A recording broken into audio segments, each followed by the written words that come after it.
Good morning everyone. आज हम पढ़ेंगे एनसीईआरटी क्लास 8 हिंदी की बुक का लेसन नंबर 9 जो कि हैं कबीरदास जी की साखियाँ।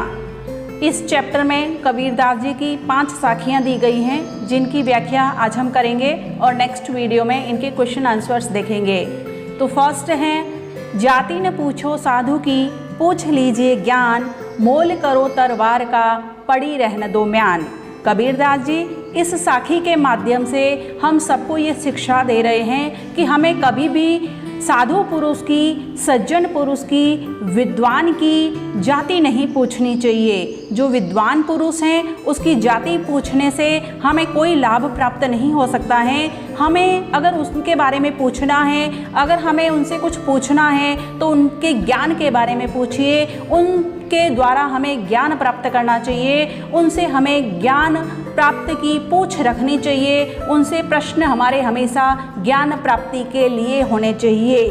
मोल करो तरवार का, पड़ी रहने दो म्यान। जिस तरह से कबीरदास जी एक उदाहरण देके यहाँ बता रहे हैं कि हमें जब तलवार खरीदने के लिए हम जाते हैं तो हमें तलवार का मोल करना चाहिए, न कि जिसके अंदर तलवार को रखा जाता है उसको म्यान बोलते हैं, उसका मोल भाव करना चाहिए। क्योंकि युद्ध के समय केवल मात्र तलवार काम आएगी, ना कि उसका सजा हुआ म्यान। तो हमें हमेशा जब भी हम सज्जन पुरुष से मिलते हैं, साधु पुरुष से मिलते हैं, तो हमें हमेशा उनके गुणों की तरफ ध्यान देना चाहिए, उनके अंदर जो ज्ञान है उसे प्राप्त करने की कोशिश करनी चाहिए, ना कि जाति पाति में पढ़कर ऊंच नीच की भावना को बढ़ावा देना चाहिए। इस साखी के माध्यम से कबीरदास जी द्वारा हमें ये संदेश दिया गया है।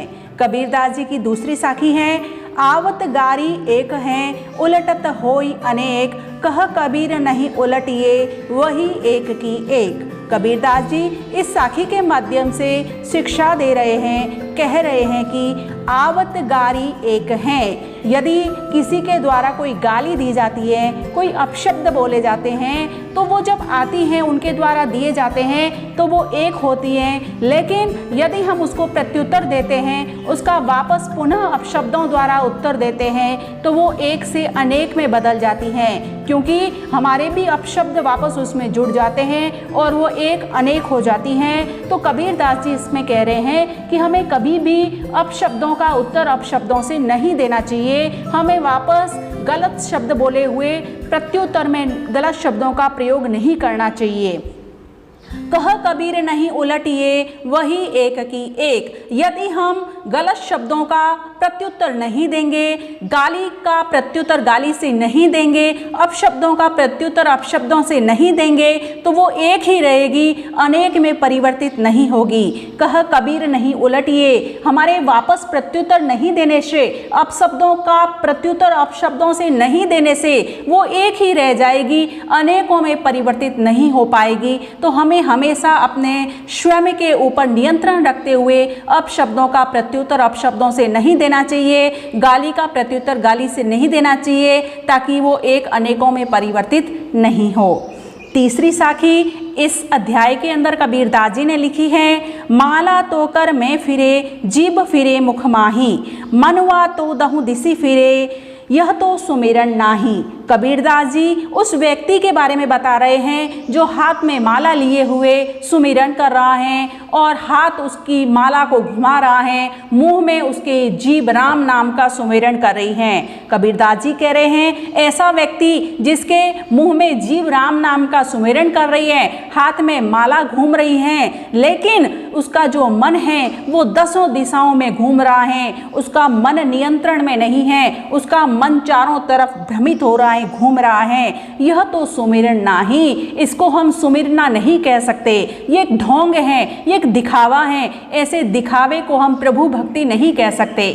प्रभु भक्ति मन से होनी चाहिए। हाथों से कर्म करते रहो, मुंह से कुछ भी कहते रहो, अच्छे वाक्य बोलते रहो, लेकिन मन में प्रभु भक्ति होनी चाहिए, ना कि हाथों में माला घुमाने से और मुंह में जीभ राम नाम का रटन करने से केवल हम इसे प्रभु भक्ति कह दें, ऐसा असंभव है। क्योंकि प्रभु भक्ति मन को नियंत्रण में रखने से होगी। मन तो हमारा चारों तरफ घूम रहा है और हम प्रभु भक्ति का ढोंग कर रहे हैं, तो ये एक ढोंग दिखावा होगा। कबीरदास जी ने इसमें नंबर 4 पर जो साखी लिखी है वो है, कबीर घास न नींदिए जो पाँव तली होए, उड़ी पड़े जब आँखी में खरी दुहेली होई।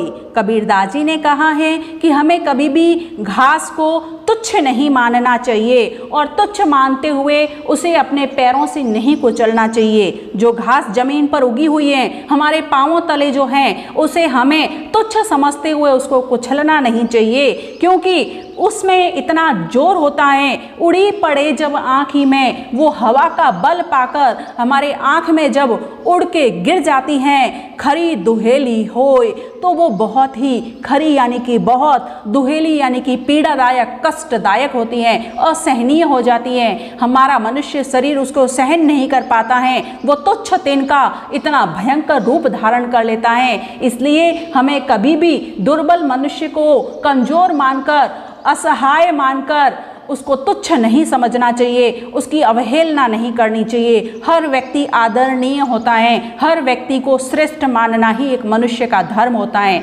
कबीरदास जी ने इस साखी के माध्यम से मनुष्यों को ये समझाया है। कबीरदास जी की इस पाठ में अगली साखी है, जग में बैरी कोई नहीं जो मन शीतल होए, या आपा को डारी दे दया करे सब कोय। जग में बैरी कोई नहीं जो मन शीतल होए। अगर व्यक्ति मन से शीतल हो, मन से शुद्ध हो, किसी का भला बुरा न सोचे, तो उसके लिए जग में, संसार में उसका कोई शत्रु नहीं होता है। वो निर्भय पूर्वक अपना जीवन यापन कर सकता है। या आपा को डारी दे दया करे सब कोय। या आपा को, आपा यानी कि अहंकार, घमंड, अगर व्यक्ति अपने अहंकार को, अपने घमंड को छोड़ दे तो वो दया का पात्र बन जाता है। हर व्यक्ति उससे प्रेम से बात करता है, उसके साथ में प्रेम पूर्वक सबका व्यवहार हो जाता है। कबीरदास जी ने इस साखी के माध्यम से मनुष्यों को अपने अहंकार को त्यागने की बात बताई है कि अहंकार को त्यागने से जगत में, इस संसार में मनुष्य का कोई शत्रु नहीं रह जाता है, सब उसके साथ में प्रेम पूर्वक व्यवहार करते हैं। तो यदि मनुष्य चाहे कि उसके साथ में सब लोग प्रेम पूर्वक रहें, प्रेम का व्यवहार करें, तो सबसे जो सर्वप्रथम आवश्यकता है वो है मनुष्य को अपने अहंकार को छोड़ देना चाहिए। Thank you.